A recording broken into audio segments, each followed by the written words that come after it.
keutamaan puasa dan manfaat-manfaatnya. Dan ini sangat wajar teman-teman sekalian, adalah motivasinya atau motivatornya. Saya sudah sering bahasakan, setiap kali antum mau melakukan satu perbuatan ibadah, cari tahu keutamaannya. Karena keutamaannya ini nanti akan mendorong kita untuk mau selalu semangat mengerjakan. Mau rajin sedekah, baca keutamaan sedekah. Mau rajin sholat malam, baca keutamaan sholat malam. Mau rajin bakti sama orang tua, baca keutamaannya. Semuanya. Bahkan keutamaan ini dianjurkan oleh para ulama diulang-ulangi. Karena kan ada sebuah hadis, kita tersentuh justru setelah 7 kali dibaca, 10 kali dibaca. Wajar itu. Ya. Nah, keutamaan puasa, di poin A, keutamaan puasa disebutkan dan ditegaskan dalam hadis-hadis berikut ini. Yang pertama, yang kita bisa dapatkan adalah hadis riwayat Ahmad nomor 15.844 yang berbunyi, kata Nabi SAW, as-siyamu junnatun minan nari ka junnati ahadikum minal qital. Puasa itu adalah perisai dari neraka, sebagaimana perisai salah seorang di antara kalian untuk perang. Ya, untuk perang. Artinya perisai itu sangat berguna sekali di zaman dulu. Lemparan panah, lemparan tombak, sabetan pedang, semua bisa ditangkis dengan perisai. Ya. Maka berarti kita bisa menangkis ya, serangan neraka ini atau masuknya seseorang dalam neraka dengan puasa. Dari ini bahasa kiasan yang sangat luar biasa, tinggi sekali maknanya. Artinya betul-betul kita akan tertameng dari api neraka hanya dengan puasa itu. Sebagaimana juga nanti kita lihat bahwasanya satu hari puasa di jalan Allah, sunnah atau wajib, itu akan menyebabkan kita dijauhkan dari api neraka sejarak 70 tahun. Itulah hadis setelahnya. Hadis yang diriwayatkan Imam Bukhari nomor 2840 dan Imam Muslim 1153. Kata baginda Nabi SAW, man sama yawman fi sabilillahi azza wa jal zahzahallahu wajahu anin nari bidhalikal yawmi sab'ina kharifa.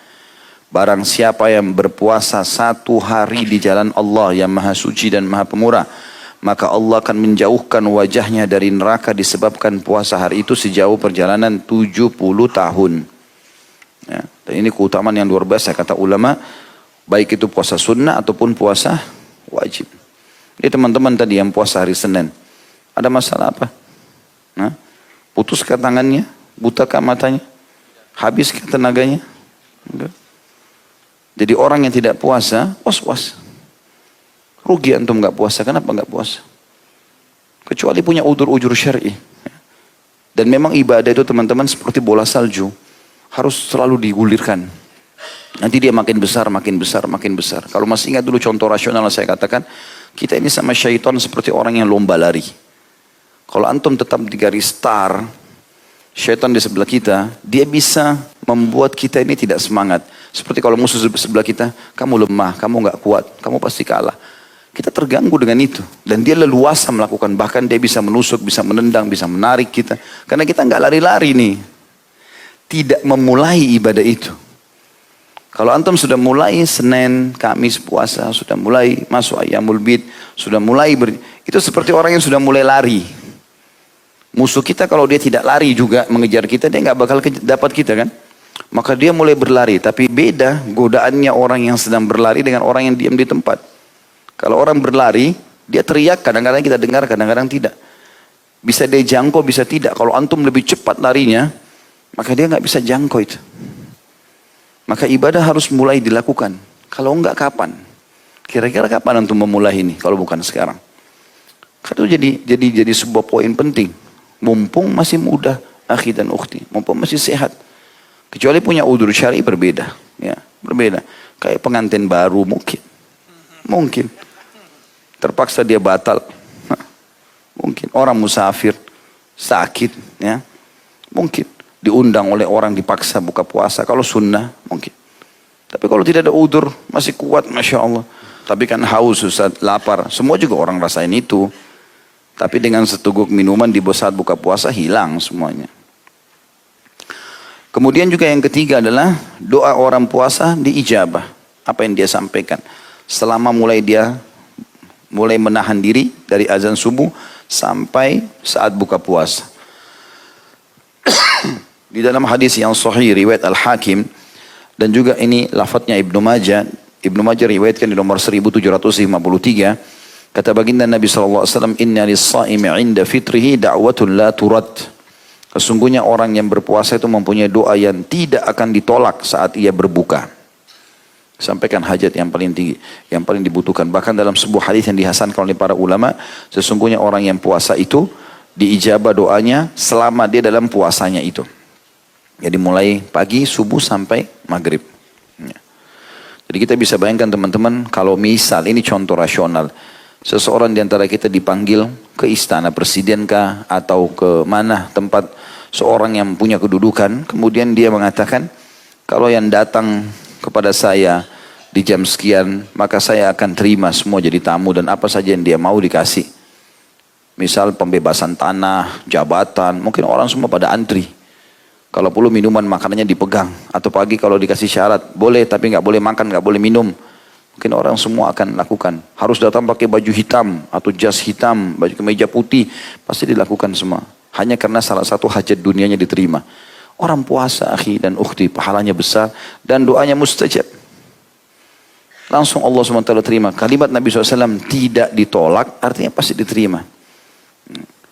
Kemudian juga selanjutnya mereka akan mendapatkan satu kem istana di surga dikhususkan untuk orang puasa semuanya. Sebagaimana dalam hadis Bukhari di nomor 1896 dan Imam Muslim juga menyebutkan di nomor 1152. Inna fil jannati baban yuqalu lahu ar-rayyan yadkhulu minhu as-sa'imuna yawmal qiyamah la yadkhulu minhu ahadun ghairuhum yuqalu ayna as-sa'imun fayaqumun la yadkhulu minhu ahadun ghairuhum fa idza dakhalu ughliq falam yadkhul minhu ahad. Sesungguhnya di dalam surga itu terdapat sebuah pintu yang disebut Ar-Rayyan.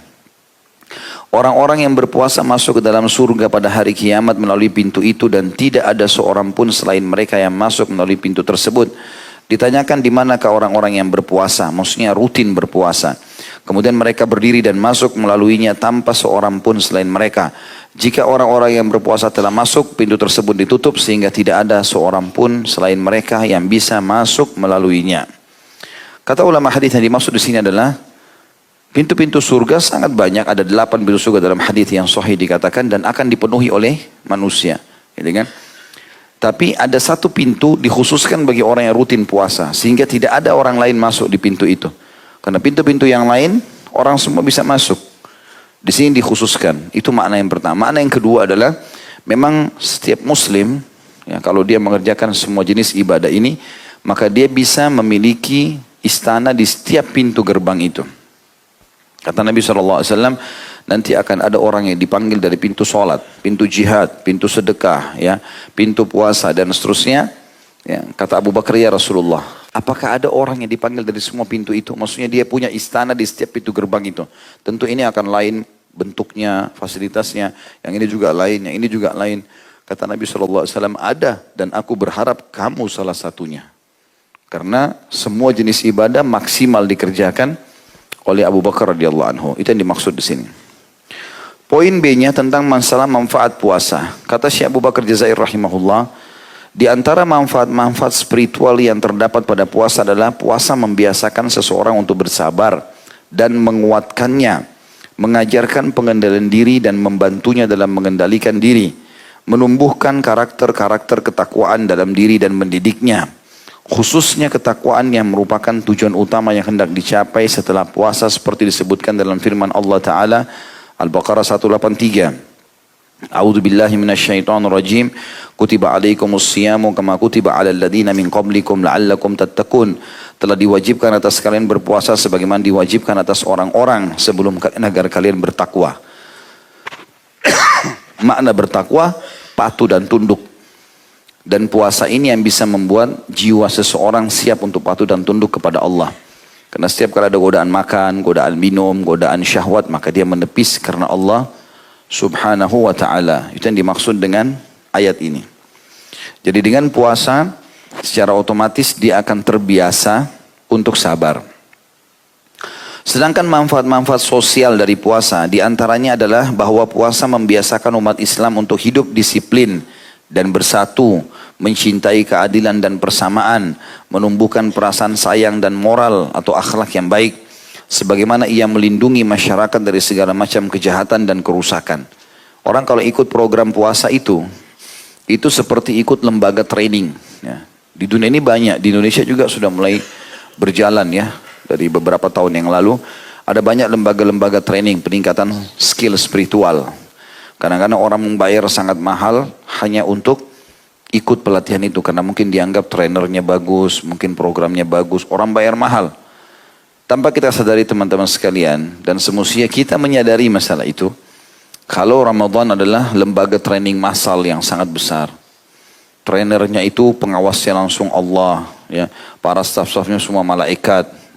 Dan kita kemanapun di bulan Ramadan semuanya orang lagi puasa. Dan syaratnya semuanya sama. Mereka tahan makan dan minum jadi syahwat dari subuh sampai maghrib. Bahkan kita teman-teman di Asia Tenggara ini perlu bersyukur kepada Allah Subhanahu wa taala. Saya lihat cuplikan di beberapa wilayah di muka bumi ini, kebetulan orang Indonesia yang sempat mengirim di Ramadan yang lalu, itu mereka berada di wilayah yang malamnya cuma 2 jam. Jadi begitu mereka buka puasa, 2 jam kemudian azan subuh. Jadi antara maghrib sama isya itu cuma jarak 45 menit. Setelah itu mereka baru buka puasa, sahur udah subuh. Jadi cuma 2 jam, artinya mereka sekitar 20 jam berpuasa.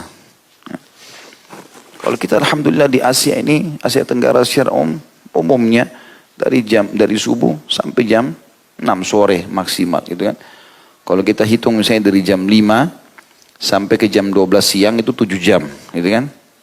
Kemudian jam 12 sampai jam 6 misalnya berarti 6 jam. Berarti sekitar 13 jam. Itu maksimal ya kalau kita ambil waktu maksimal. Tapi mereka bisa puasa sampai 20 jam. Cuma mereka sabar, mereka lalui itu. Berarti ada orang yang lebih berat daripada kita. Kita sekarang kalau sholat subuh di sini maksimal hujan. Di beberapa negara teman-teman 2 derajat. Ya. Bahkan di bawah 0 derajat di beberapa wilayah Rusia itu bisa sampai minus 10, minus 15. Ya. Itu udah beku itu. Sangat dingin. Tapi mereka sholat subuh di masjid. Maka kita harus melihat keadaan orang-orang seperti ini supaya kita lebih semangat untuk ibadah. Mereka toh masih mengerjakan itu. Saya pernah dapatkan itu foto, ada jam digital di satu masjid, di salah satu wilayah di Eropa, itu dinginnya minus 5. Di foto, ini loh, dalam kondisi seperti ini, masih penuh masjid, orang pergi sholat. Anak-anak muda lagi. Gitu kan. Maka ini pukulan, ya, tamparan yang sangat keras bagi kita di Asia, yang malas pergi sholat subuh di masjid. Padahal sebenarnya sangat mudah. Kemudian selanjutnya dikatakan dari segi kesehatan juga di antara manfaat-manfaat puasa adalah bahwa puasa membersihkan usus-usus, memperbaiki lambung, membersihkan badan dari sisa-sisa makanan dan kotoran-kotoran, serta dapat meringankan tubuh dari himpitan kegemukan dan berat badan karena lemak. Di dalam hadis Rasulullah SAW, sumu tasihhu.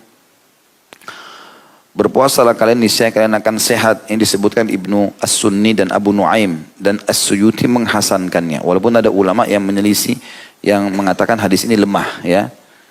Tetapi umumnya kalau dilihat manfaat secara global, memang kita temukan puasa itu sangat sehat. Ya. Apalagi memang pola makan diatur. Ya. Sahur itu sebelum subuh, kemudian nanti habis ya maghrib baru makan. Di waktu-waktu siang umumnya kan biasa panas, maka ada pembakaran lemak. Ya. Sementara kita tidak ada konsumsi apa-apa, pembakaran terus berjalan. Maka itu sangat bagus buat kesehatan. Sangat baik buat kesehatan. Yang kadang-kadang kalau kita lagi tidak puasa, kita pagi makan sarapan pagi, siang baru 3-4 jam kita sudah makan siang lagi. Padahal pembakaran yang pagi baru berjalan, mungkin belum selesai. Kita udah isi lagi, kadang-kadang ada makan malam. Maka Ramadan sangat membantu kita untuk mengurangi makanan-makanan atau sisa makanan yang tidak dibutuhkan oleh tubuh ini. Karena tubuh kalau ada pembakaran, kemudian tidak ada suplai makanan, maka dia akan menghabiskan lemak secara otomatis. Ya. Tentu orang-orang yang kurus tidak pikir masalah ini, tapi orang gemuk bermanfaat bagi dia. Ya.